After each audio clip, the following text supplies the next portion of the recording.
Volume 2, Chapter 18 of Emma, by Jane Austen. LibriVox.org into the public domain. "I hope I shall soon have the pleasure of introducing my son to you," said Mr. Weston. Mrs. Elton, very willing to suppose a particular compliment intended to her by such a hope, smiled most graciously. "You have heard of a certain Frank Churchill, I presume," he continued, "and know him to be my son, though he does not bear my name." "Oh, yes, and I shall be very happy in his acquaintance. I am sure Mr. Elton will lose no time in calling on him, and we shall both have great pleasure in seeing him at the vicarage." "You are very obliging. Frank will be extremely happy, I am sure. He is to be in town next week, if not sooner. We have notice of it in a letter to-day. I met the letters in my way this morning, and seeing my son's hand, presumed to open it, though it was not directed to me. It was to Mrs. Weston. She is his principal correspondent, I assure you. I hardly ever get a letter." "And so you absolutely opened what was directed to her? Oh, Mr. Weston," laughing affectedly, "I must protest against that. A most dangerous precedent indeed. I beg you will not let your neighbours follow your example. Upon my word, if this is what I am to expect, we married women must begin to exert ourselves. Oh, Mr. Weston, I could not have believed it of you." "Ay, we men are sad fellows. You must take care of yourself, Mrs. Elton. This letter tells us—it is a short letter, written in a hurry, merely to give us notice—it tells us that they are all coming up to town directly, on Mrs. Churchill's account. She has not been well the whole summer, and thinks Enscombe too cold for her. So they are all to move southward without loss of time." "Indeed! From Yorkshire, I think. Enscombe is in Yorkshire?" "Yes, they are about 190 miles from London, a considerable journey." "Yes, upon my word, very considerable. 65 miles farther than from Maple Grove to London." "But what is distance, Mr. Weston, to people of large fortune? You would be amazed to hear how my brother, Mr. Suckling, sometimes flies about. You will hardly believe me, but twice in 1 week he and Mr. Bragg went to London and back again with 4 horses."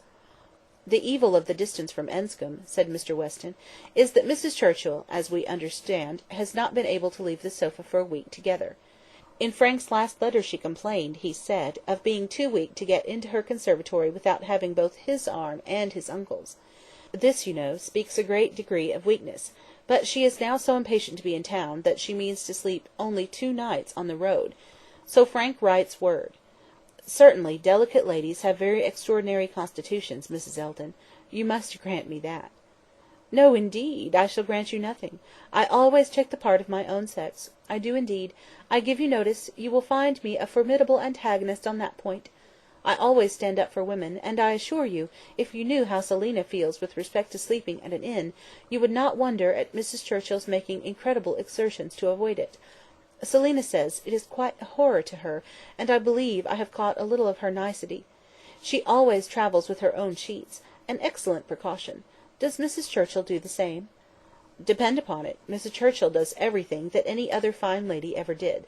Mrs. Churchill will not be second to any lady in the land for—" Mrs. Elton eagerly interposed with, "Oh, Mr. Weston, do not mistake me. Selina is no fine lady, I assure you.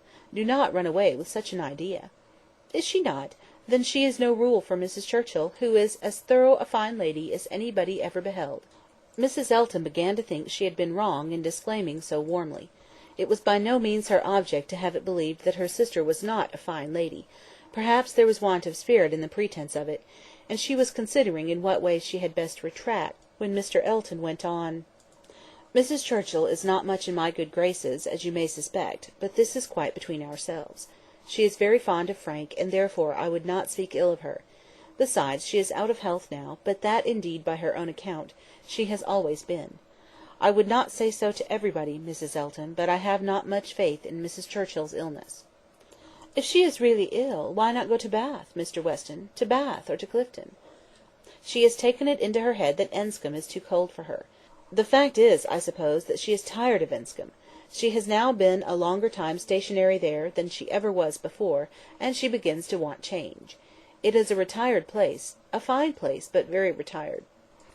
"Ay, like Maple Grove, I dare say. Nothing can stand more retired from the road than Maple Grove. Such an immense plantation all round it. You seem shut out from everything, in the most complete retirement.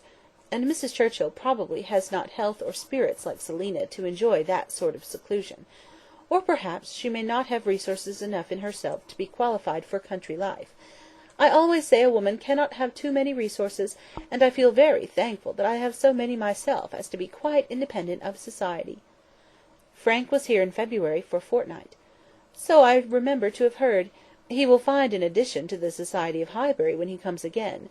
That is, if I may presume to call myself an addition.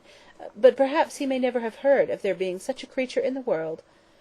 This was too loud a call for a compliment to be passed by, and Mr. Weston, with a very good grace, immediately exclaimed, "My dear madam, nobody but yourself could imagine such a thing possible. Not heard of you! I believe Mrs. Weston's letters lately have been very full of little else than Mrs. Elton." He had done his duty and could return to his son. "When Frank left us," continued he, "it was quite uncertain when we might see him again, which makes this day's news doubly welcome. It has been completely unexpected. That is, I always had a strong persuasion he would be here again soon, but I was sure something favourable would turn up, but nobody believed me. He and Mrs. Weston were both dreadfully desponding. How could he contrive to come? And how could it be supposed that his uncle and aunt would spare him again? And so forth. I always felt that something would happen in our favour, and so it has, you see. I have observed, Mrs. Elton, in the course of my life, that if things are going untowardly one month, they are sure to mend the next." "Very true, Mr. Weston, perfectly true. It is just what I used to say to a certain gentleman in company in the days of courtship, when, because things did not go quite right, did not proceed with all the rapidity which suited his feelings, he was apt to be in despair, and exclaim that he was sure at this rate it would be May before Hymen's saffron robe would be put on for us. Oh, the pains I have been at to dispel these gloomy thoughts and give him cheerfuller views! The carriage, we had disappointments about the carriage. One morning, I remember, he came to me quite in despair." She was stopped by a slight fit of coughing, and Mr. Weston instantly seized the opportunity of going on. "You were mentioning May. May is the very month which Mrs. Churchill is ordered, or has ordered herself, to spend in some warmer place than Enscombe; in short, to spend in London, that we have the agreeable prospect of frequent visits from Frank the whole spring. Precisely the season of the year which one should have chosen for it. Days almost at the longest, weather genial and pleasant, always inviting one out, and never too hot for exercise. When he was here before, we made the best of it, but there was a good deal of wet, damp, cheerless weather. There always is in February, you know, and we could not do half that we intended. Now will be the time. This will be complete enjoyment, and I do not know, Mrs. Elton, whether the uncertainty of our meetings, the sort of constant expectation there will be of his coming in to-day or to-morrow, and at any hour, may not be more friendly to happiness than having him actually in the house. I think it is so. I think that it is the state of mind which gives most spirit and delight. I hope you will be pleased with my son, but you must not expect a prodigy. He is generally thought a fine young man, but do not expect a prodigy. Mrs. Weston's partiality for him is very great, and, as you may suppose, most gratifying to me.